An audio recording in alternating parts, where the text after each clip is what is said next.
Alhamdulillahi Rabbil Alamin.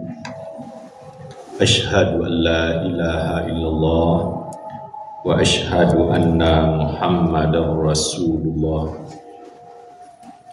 Allahumma salli ala Muhammad wa ala ali Muhammad.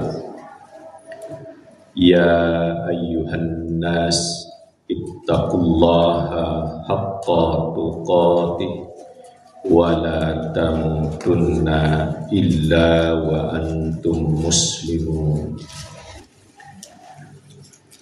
Sidang Jumat yang berbahagia, materi khutbah kita pentingnya mengenal keturunan dalam bentuk fisik yang Allah isyaratkan melalui Al-Quran dan dilihat pula dari sisi hadis Nabi. Firman Allah surat At-Tariq surat ke-86 pada ayat 5, 6 dan 7. A'udzu billahi minasyaitonir rajim. Falyanzuril insanu mimma khuliqa. Khuliqa mimma dafiq. Yakhruju min bainis sulbi wat taraib.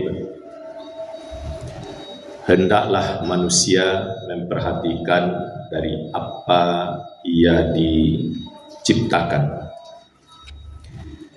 Dia diciptakan dari air yang memancar. Dalam terjemahan lain, dari air mani yang terpancar, yang dipancarkan dari tulang sulbi dan tulang dada. Hadis Nabi yang kualitasnya syarif, mulia, dari Ibnu Abbas. Walam yazalillahu yunqiluni minal aslabit tayyibati ilal arhamit tahirati musaffam muhazzaba la tusya'bu sya'batani illa kuntu fi khairihima. Allah senantiasa memindahkan diriku dari tulang-tulang sulbi yang baik ke dalam rahim-rahim yang suci, jernih dan terpelihara. Tiap tulang sulbi itu bercabang menjadi dua. Aku berada di dalam cabang yang terbaik. Hadis ini bisa dilihat dalam buku riwayat kehidupan Nabi besar Muhammad SAW oleh Al-Hamid Al-Husaini pada halaman 178.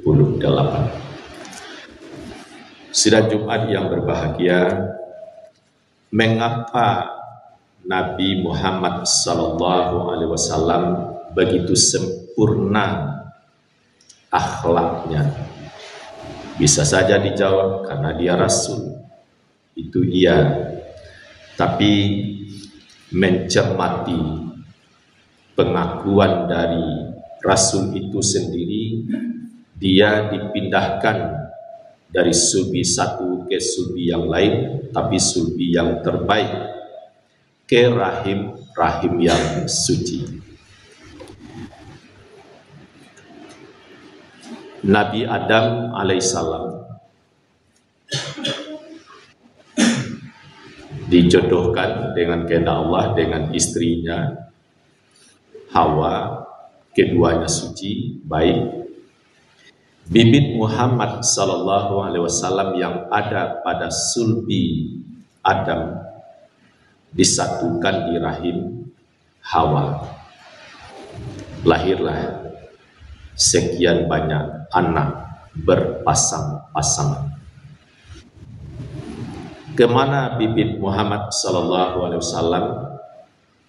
Sampailah kita melompat kepada Ibrahim alaihissalam. Pada diri Ibrahim alaihissalam ada bibit Muhammad sallallahu alaihi wasallam. Ke rahim mana bibit itu dialirkan? Ibrahim alaihissalam punya istri dua, Sarah dan Hajar.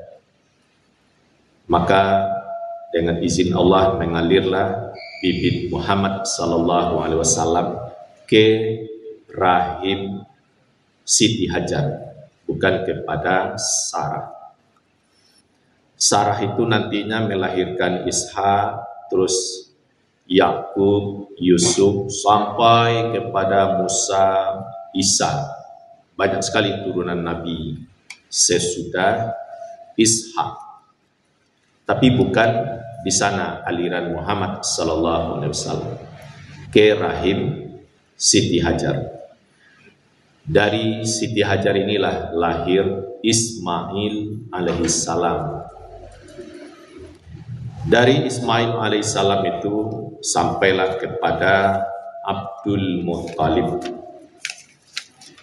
Abdul Muttalib ada bibit Muhammad pada sulbinya. Kemana mengalirnya? Dia punya anak laki-laki 10 orang. Al-Haris, Hamzah, Abu Talib, Zubair, Juhal, Al-Muqawim, Dirar, Abu Lahab, Al-Abbas, dan Abdullah. Dari 10 anak ini kemana mengalirnya bibit Muhammad sallallahu alaihi wasallam? Ternyata kepada Abdullah. Keberadaan Abdullah memberi harapan baru bagi penduduk Mekah karena dilihat di samping ketampanannya tidak kalah dengan kakak-kakaknya, kecerahan wajahnya, ada budi pekerti yang tinggi pada dirinya. Jadi di hati masyarakat waktu itu, semoga ini menjadi pemimpin yang bisa diteladani. Nah, dari putranya yang bernama Abdullah inilah dipertemukan ya dengan jodohnya Aminah. Aminah orang suci, tentu rahimnya juga suci. Lahirlah Muhammad sallallahu alaihi wasallam. Jadi ini disebut berasal dari rahim dari rahim berpindah rahim satu ke berikutnya, dari sulbi satu ke sulbi berikutnya. Allah jaga turunan itu. Artinya kakeknya, ayah dan ibunya adalah penjagaan Allah.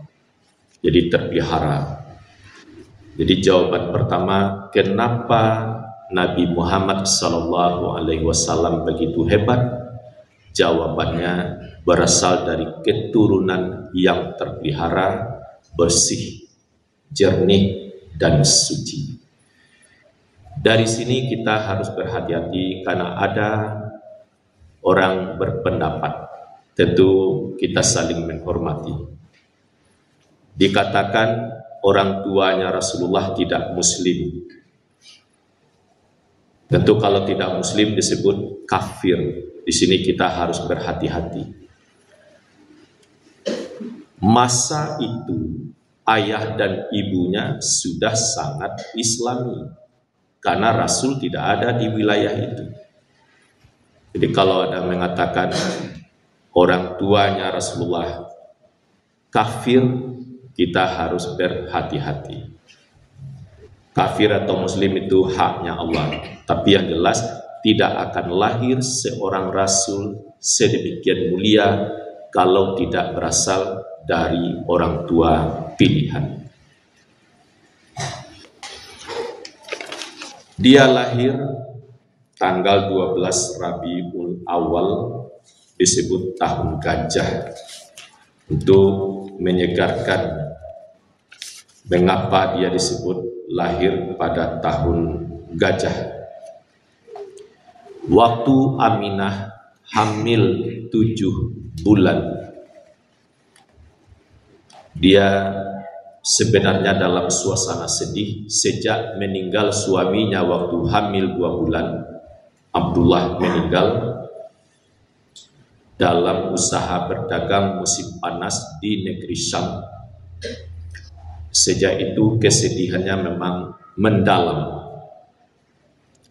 Di sini tampak keterampilan pembantunya Ummu Aiman menghibur, menyemangati.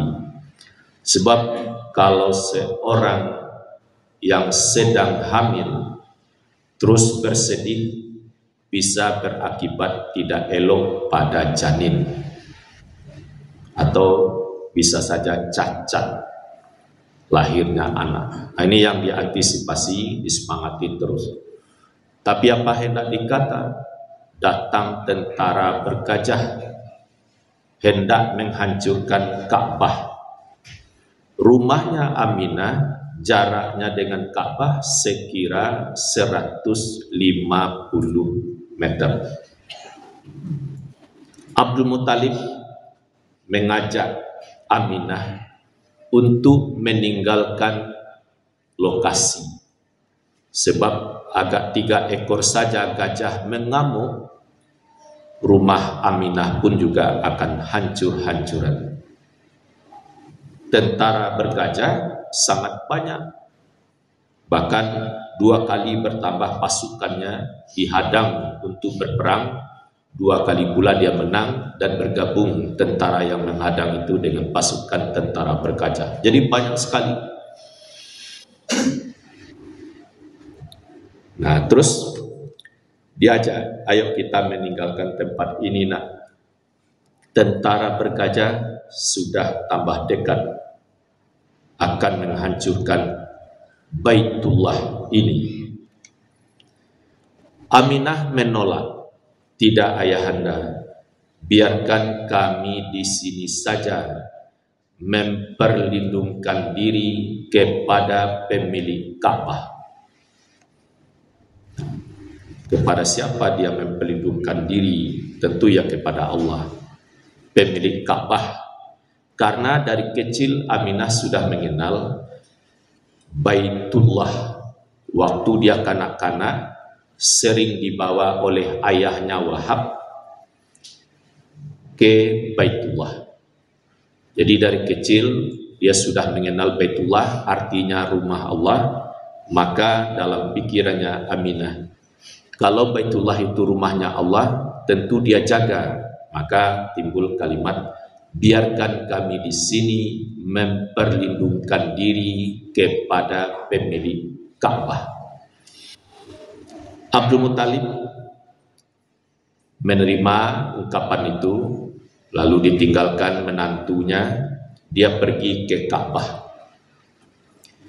Berdoa dia di sisi Ka'bah. Dia pegang gelang pintu Ka'bah dan satu lagi tangannya ditempelkan di Ka'bah. Abdul Muthalib berdoa, Ya Rabbi, la arju lahum siwaka. Ya Rabbi, famna' minhum himaka. Inna aduwal baiti man adaka. Innahum lan yaqharu kuwaka. Artinya, ya Tuhanku, tidak ada yang aku harap selain Engkau. Ya Tuhanku, tahanlah mereka dengan benteng Engkau.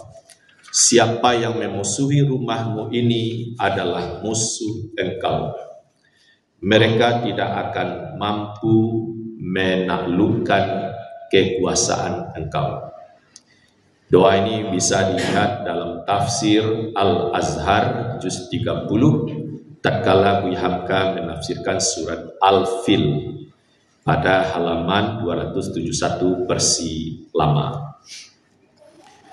Sidang Jumat yang berbahagia, begitu dia sudah berdoa, dia lihat ke arah kedatangan tentara bergajah, memang sangat banyak. Ternyata tentara bergajah dalam suasana kacau. Gajah yang ditunggangi oleh Abraha. Abraha ini kan dia seorang gubernur dari Nasrani. Dia naik jadi gubernur itu dengan cara yang curang. Dia bunuh gubernurnya, lalu dia naik jadi gubernur. Dan dia ingin menjadi lebih dari gubernur-gubernur yang lain. Dia buat gereja di San'a, di ibu kotanya, supaya orang berhaji ke gereja itu. Tapi gagal. Karena gagal, dia tambah marah. Tidak ada cara lain, Ka'bah dihancurkan. Kalau tidak ada Ka'bah lagi, tentu orang tidak berhaji ke Baitullah. Begitu pikiran pendeknya orang kafir, menghancurkan Baitullah dengan tentara bergajah.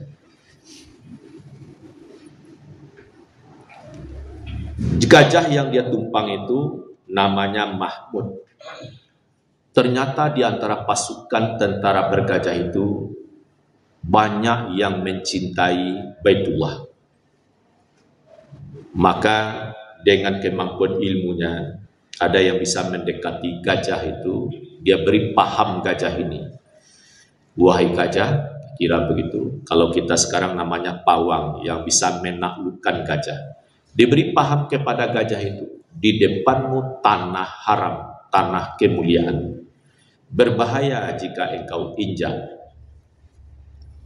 Nah, begitu jalan mengarah ke Baitullah, gajah ini tidak mau melangkah, walaupun dipukul-pukul. Kalau dipaksa juga, dia merebahkan diri. Setelah tegak lagi, diarahkan ke kanan dia jalan, tapi diarahkan lagi ke Baitullah tidak mau. Arah kiri mau, tapi setiap diarahkan ke Baitullah, dia tidak mau jalan. Nah, barisan depan kacau dan di belakang pun juga kacau. Dalam suasana kacau itulah burung-burung yang berbondong-bondong melemparkan batu-batu kecil. Begitulah cara Allah mempermalukan tentara yang sombong diadu dengan burung-burung kecil. Kalau dengan burung onta lumayanlah besar. Dilempar dengan batu kecil, itu di dalam beberapa keterangan ya seukuran gandum. Kalau dilempar dengan, kalau kita ya batu lado lumayan, tapi batu kecil. Ini cara Allah mempermalukan, sehingga benar-benar mati hina dina. Faja'alahum ka'asfim ma'kul. Mereka mati seperti daun-daun dimakan ulat. Jadi badannya itu bernanah, berdarah-darah, dan berair-air, busuk. Jadi seperti daun dimakan ulat. Jadi kata ulat itu menjijikkan. Inilah nasib orang kafir yang sombong, merusak nilai agama, belum masuk neraka, di dunia pun sudah mendapat azab. Kembali kita kepada Aminah. Aminah yang hamil 7 bulan, tentu perutnya sudah lumayan besar. Yakin dia keselamatan itu ada. Ternyata ia tak seekor pun gajah bisa memasuki wilayah Masjidil Haram. Dengan keselamatan itu penuh syukur, 50 harian ya, mendekati 2 bulan, lahirlah anak laki-laki tanggal 12 Rabiul Awal. Begitu banyak pendapat. Tahunnya disebut tahun gajah. Kenapa disebut tahun gajah? Karena itu yang viral masa itu, hancurnya tentara bergajah. Sidang Jumat yang berbahagia ini menyemangati Maulid Nabi yang baru saja diperingati banyak tempat, karena kita berada di Rabiul Awal berlalu, sekarang Rabiul Akhir. Bahkan kalau di beberapa tempat itu masih ada peringatan Maulid Nabi. Dengan dibaca kisah ini, kita menjaga diri, menjaga keturunan, dan membangun rindu untuk bertemu dengan Rasulullah SAW. Semoga terwujud. Fa'tabiru ya ulil absar la'allakum turhamun.